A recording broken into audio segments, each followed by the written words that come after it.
dengan teman-teman yang lain. Tentunya banyak yang terdampak di sini, tidak hanya industri rokok elektrik aja.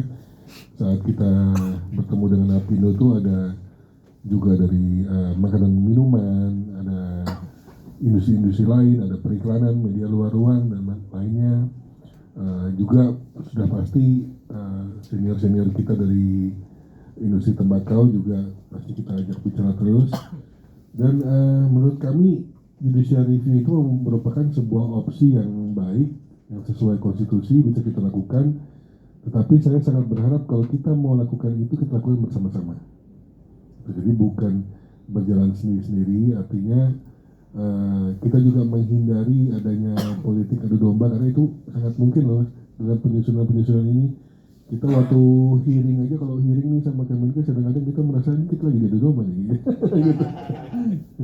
Jadi kita harus hati-hati, tapi kita berharap nanti harapan kita pasti ya ada perubahan ya.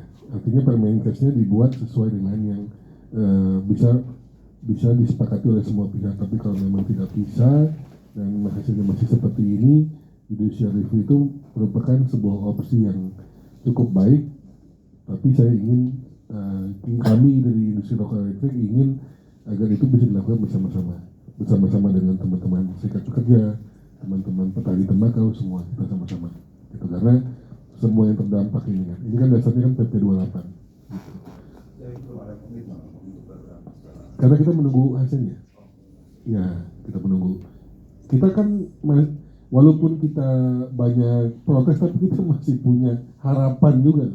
Harapan agar mungkin pemerintah bisa betul-betul merumuskan peraturan yang baik gitu. Kita masih punya harapan.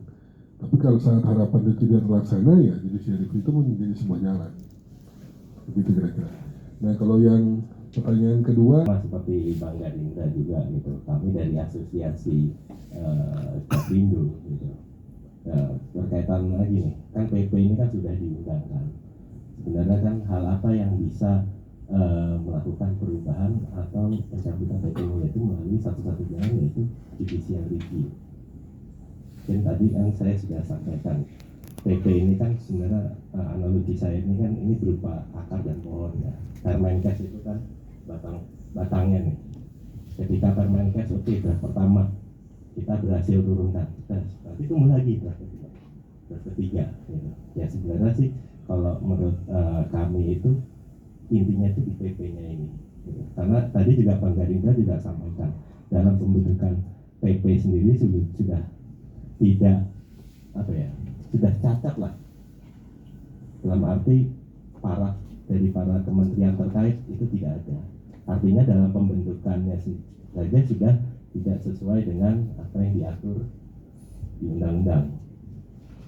Jadi satu-satunya jalan ya kalau misalnya emang kita ingin terlepas dari hal seperti itu, ya harus PP itu IPR. Tapi juga kita kan itu kan benar jalan terakhir gitu ya. Gitu. Tapi kan kita kan selalu berupaya kan, yang namanya kalau di hukum itu kan kita kan selalu berupaya untuk menyelesaikan secara kekeluargaan. Itu yang kita kedepankan.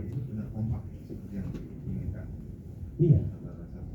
Iya, karena emang kemarin waktu itu kan juga sempat di Apindo kan kita sempat bersama itu. Kita juga satu suara, bukan dari sisi industri tapi juga dari sisi periklanan juga, semuanya dari hulu ke hilir dengan berkaitan.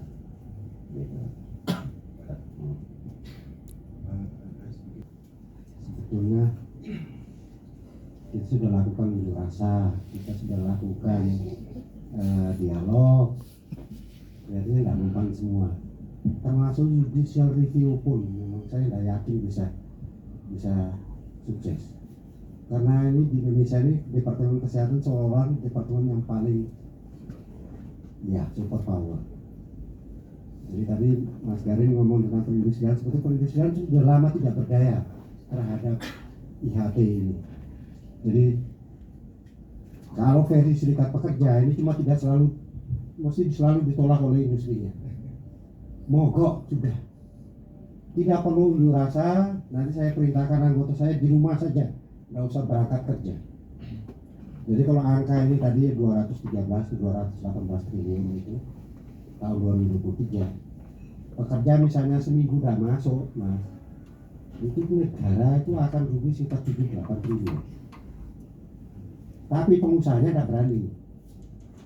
Nah, kita ingin yang seperti itu. Jadi pekerja tidak perlu repot-repot ke jalan, buang energi segala, di rumah aja sudah.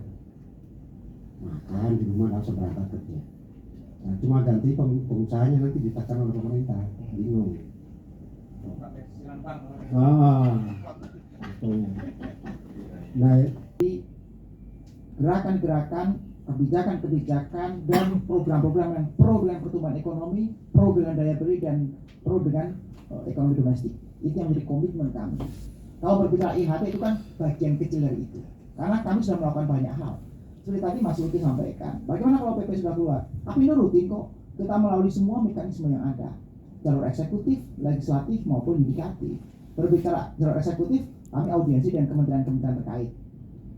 Ibaratnya mau didengar atau tidak, Apindo selalu memberikan masukan yang konstruktif buat pemerintah berdasarkan potret yang ada di lapangan.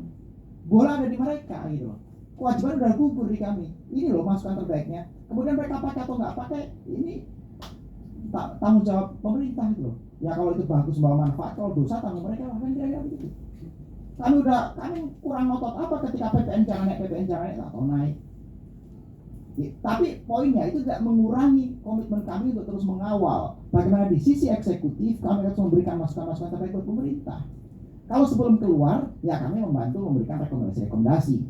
Kalau setelah keluar, kalau peraturan itu baik dan pro dengan pertumbuhan ekonomi, kami akan bantu